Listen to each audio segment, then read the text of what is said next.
président de la Commission Afrique du patronat marocain, Abdou Diop, cumule plus de 30 années d'expérience dans le conseil et l'audit. Il accompagne le renforcement des relations économiques entre le Maroc et les pays frères du continent, notamment dans le développement de banques, de compagnies d'assurance, d'industrie, de l'immobilier. Abdou Diop partage sa vision du développement du tissu économique marocain dans l'interview.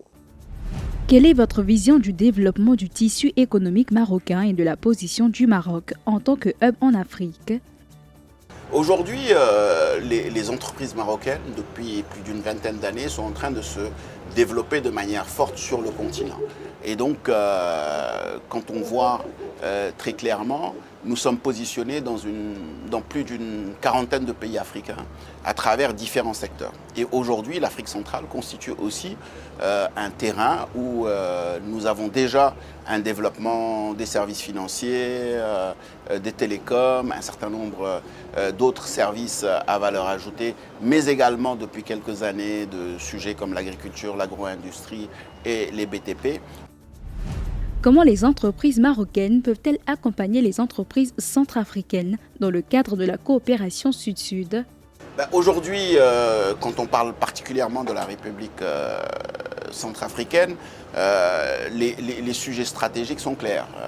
Premièrement, extrêmement important, c'est l'énergie. Comment accompagner le développement du pays à travers une offre en énergie.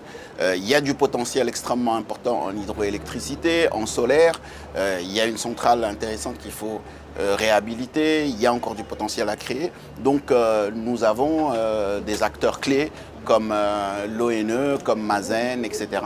qui sont mobilisés pour pouvoir voir comment apporter une réponse à ce besoin en énergie. Deuxième élément extrêmement important, c'est l'agriculture dans un premier temps et la transformation agricole. Aujourd'hui, compte tenu du potentiel en termes d'eau de ce pays, il est important que nos entreprises qui ont un savoir-faire puissent accompagner la transformation de l'économie, et l'agriculture et l'agro-industrie est un secteur essentiel.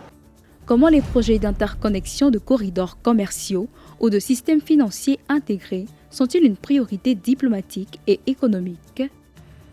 Pour pouvoir accéder justement à un certain nombre de ressources, notamment à la mer, il est important que la République centrafricaine puisse bâtir des corridors qui permettent à la fois de développer de la coopération et du commerce avec les différents pays de la zone, mais aussi d'avoir accès aux différents ports de la région. Donc pour nous, effectivement, ces infrastructures qui permettent de désenclaver et de connecter à la fois les zones de production et les zones de transformation, plus les zones de transport vers les marchés mondiaux, sont essentielles. Donc aujourd'hui, et on l'a vu, beaucoup de partenaires techniques et financiers sont mobilisés pour financer un certain nombre de corridors. Et là, c'est aussi un enjeu essentiel qui rejoint tous les enjeux des infrastructures sur le continent africain.